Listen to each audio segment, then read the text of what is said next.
Shalom saudara-saudara yang dikasih Tuhan. Puji Tuhan, pada kesempatan kali ini saya akan membagikan kebenaran firman Tuhan yang berjudul Yang lahiriah tidak terhitung, yang batiniah baru terhitung.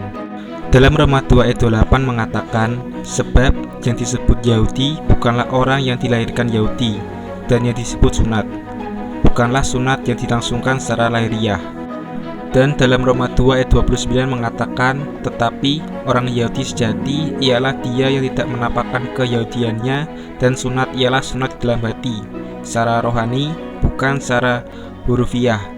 Maka pujian baginya datang bukan dari manusia, melainkan dari Allah. Di sini saudara-saudari ada beberapa perbandingan, yaitu lahiriah di hati atau batin, harfiah, roh, manusia, Allah.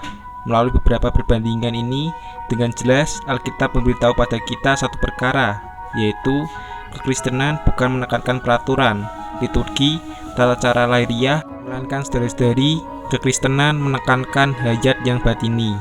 Saudara-saudari, apakah orang Kristen? Di sini, orang Kristen adalah orang yang telah mempunyai hayat Tuhan. Banyak orang dari kita mengira sejak kecil telah dibaptis, sering pergi kebaktian, mengikuti pelayanan di gereja, dan melakukan aktivitas lainnya.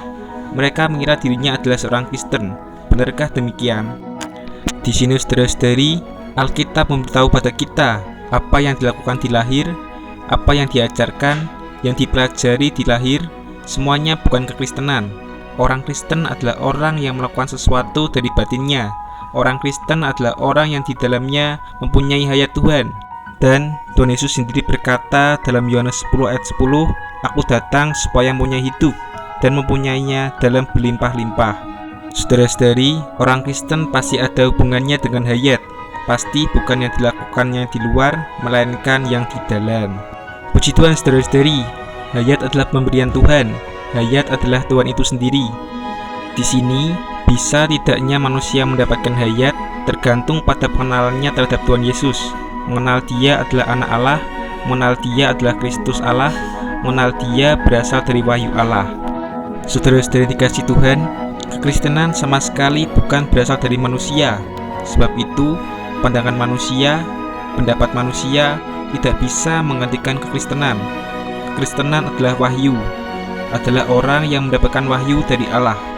Bila seseorang mendapatkan wahyu, berarti di dalamnya ada Roh Kudus. Ia bisa berkontak dengan Tuhan, bertemu dengan Tuhan. Dia juga mempunyai hubungan yang berlangsung dengan Tuhan. Amin saudara-saudari, dalam berita ini kita mendapatkan terang.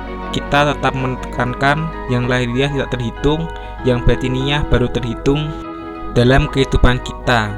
Amin. Tuhan Yesus memberkati kita semua.